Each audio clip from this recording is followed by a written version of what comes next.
One of the default arguments some people use to defend Boruto is that Boruto is a more relatable character than Naruto, and therefore Boruto is better or more serviceable, however they want to categorize it. But just saying a character is relatable doesn't really mean anything whatsoever. Relatability is a fallacy, and you should not try to make your characters relatable. Before we get to the reason why, subscribe to this channel and like this video if you enjoy my content. Boruto has a more normal life than Naruto had, at least in the beginning of his series. Boruto was a kid, sure, he had ninja powers, so of course he's not gonna be like anyone reading the series, but still, his most pressing issue was that his dad was absent. While in Naruto's case, his most pressing issue was that he had no family and the entire village detested him. Of course, many more people are gonna be able to relate to Boruto than to Naruto. Having an absent parent is much more common than being ostracized because you have a demon sealed in your body. But just because a character is more relatable than the other, it doesn't mean it's a better character. This is something that Western media, especially Hollywood, love to do. They think relatability is key, that if a character isn't relatable, then the character is not going to work. Now, I'm not saying that relatable characters cannot be great characters, because there are several relatable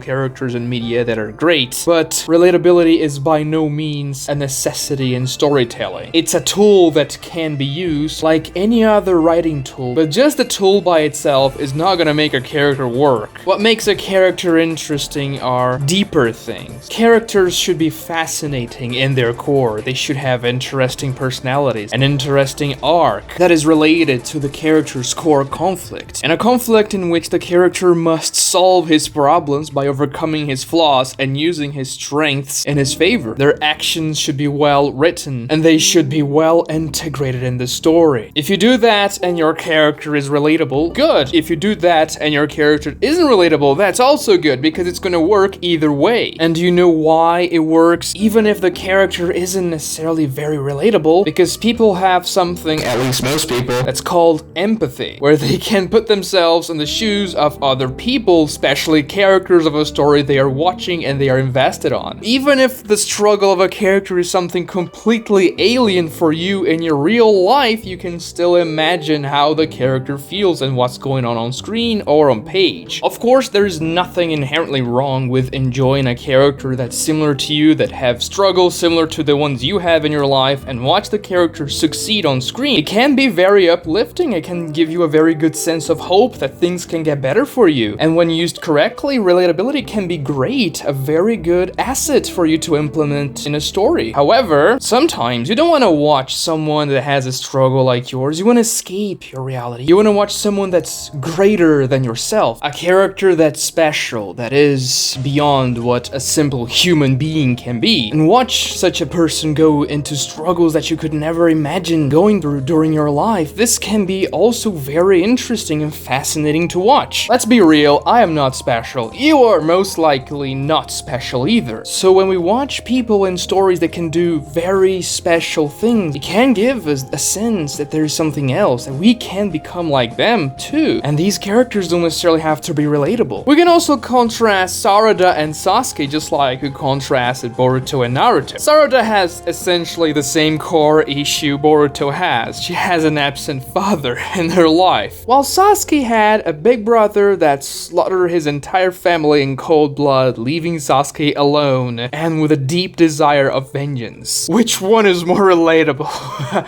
I mean, I'm pretty sure most people don't have their families assassinated by their older brother, so of course Sarada is more relatable. Which character is better? I'll let you decide. But the answer is Sasuke. A big problem arises whenever a writer wants to use the relatability factor in order to make a character work. I'm not saying necessarily that's what they're doing in Boruto. Boruto has way more problems than this, and Boruto's relatability isn't really an issue in the story. The entire story has so many things wrong that Boruto being relatable is just something that's there. But people usually use this as a defense to say that Boruto is better than it actually is and to excuse many of its flaws. there are many stories that use this relatability factor in order to make the reader care at all. And this is obviously much more done in Western media, as I said before. You're not gonna really find that many relatable characters in anime. And of course, I'm generalizing here. There are a lot of really relatable characters in anime, but I'm just comparing the number of relatable anime characters to the number of Hollywood/Western relatable characters. There's just way more of these very relatable characters in Western media, and that's a fact. Of course that their emotions and their struggles can be relatable because you're going to empathize with the character, but you don't really want to become the Hokage in your real life. Your goals are probably very different. Unless your goal is to touch a boob once in your life. Then, boy, do I have the anime for you. But still, you understand them because those characters are good. And then if you contrast that to a character that's relatable for the sake of being relatable, and you're gonna find that a lot in questionable American literature, such as Twilight, 50 Shades of Grey, and that kind of stuff. The main characters in those books are just a self-insert. They're supposed to feel relatable, but the characters themselves have nothing going for them. And of course, those are two very extreme examples of bad literature, but still, they are great examples that tell you that relatable characters are not necessarily good. If you move to the other end and reach out for very quote-unquote unrelatable characters, you can still find many extremely compelling characters in that category. And of course, there are many villains that are not relatable. I mean, Thanos, for example, he's not relatable. Madara, he's not very relatable. Palpatine, he's not very relatable, but they are good villains. And of course, there are relatable villains as well, but then there are good characters that are also not very relatable, such as Sasuke Uchiha. Okay, you can argue that Sasuke wasn't good all the time, but you get the point. Zuko from Avatar, he is one of the best written characters ever, and he's not relatable. His father banished him because he spoke out of turn during a war meeting, and he is the prince. He is a very unrelatable character for most people, and yet he is one of the best characters I've ever seen being written before. What matters for the character is the human struggle, the situations they're put in, and how they react to them. Their decisions and choices will dictate if a character is good or not. Not